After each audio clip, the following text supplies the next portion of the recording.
সঙ্গীত হলো জাতীয়তাবাদ বিকাশের অন্যতম মাধ্যম। যেমন মোদের বেত মেরে কি মা ভোলাবি, আমরা মায়ের সেই ছেলে, দেখে রক্তারক্তি বাড়বে শক্তি, কে পালাবে মাকে ফেলে। এই যে দেশপ্রেমের গান, পরাধীন ভারতবর্ষে বন্দে মাতরম ধ্বনি দেওয়ার জন্য ছাত্রদেরকে 100 ঘা চাবুকের বাড়ি খেতে হতো, এই সমস্ত কিছু তুচ্ছ করেছিল, তার একটি উদাহরণ এই গানটি। মোদের বেত মেরে কি মা ভোলাবি, আমরা মায়ের সেই ছেলে, দেখে রক্তারক্তি বাড়বে শক্তি, কে পালাবে মাকে ফেলে। আলোচনা করব রজনীকান্ত সেনের কথা। জন্ম হয়েছিল 1865 খ্রিস্টাব্দে পাবনাতে, এবং তার শিক্ষা জীবন উত্তরবঙ্গের কোচবিহার জেলার জেনকিন্স স্কুলে। সেখান থেকে 1883 সালে তিনি এন্ট্রান্স পরীক্ষায় 2য় বিভাগে পাশ করেন। পরবর্তীকালে কলকাতা সিটি কলেজে আসেন। তিনি বাণী, কল্যাণী,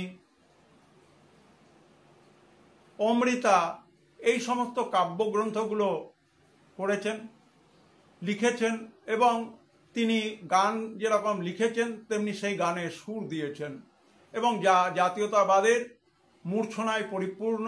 মায়ের দেওয়া মোটা কাপড় মাথায় তুলে নেড়ে ভাই, দিন দুঃখিনী মা যে তোদের, তার বেশি আর সাধ্য নাই। ওই মোটা সুতোর সঙ্গে মায়ের অপার স্নেহ দেখতে পাই। পরের জিনিস পরব না মোরা, যদি নিজের ঘরের জিনিস পায়। স্বদেশী জাগরণ, সঙ্গীতের মধ্য দিয়ে দেশপ্রেম, এবং তার তৈরি করা যে সঙ্গীত ঘরানা, তা কান্ত গীতি নামে পরিচিত। তিনি কান্ত কবি নামে পরিচিত, এবং এই ব্যক্তি আমাদের 1910 সালে ইহলোক ত্যাগ করেন। কিন্তু আমাদের জন্য যে গানগুলো রেখে গেছেন তা আজও 15ই আগস্ট, 26শে জানুয়ারিতে বিভিন্ন পাড়ায় পাড়ায় আজও কিন্তু শোনা যায়। ডিজিটাল ভারতবর্ষের যুগে এই ধরনের স্বাদেশিকতার কথা গানের মধ্য দিয়ে ফুটে উঠেছে।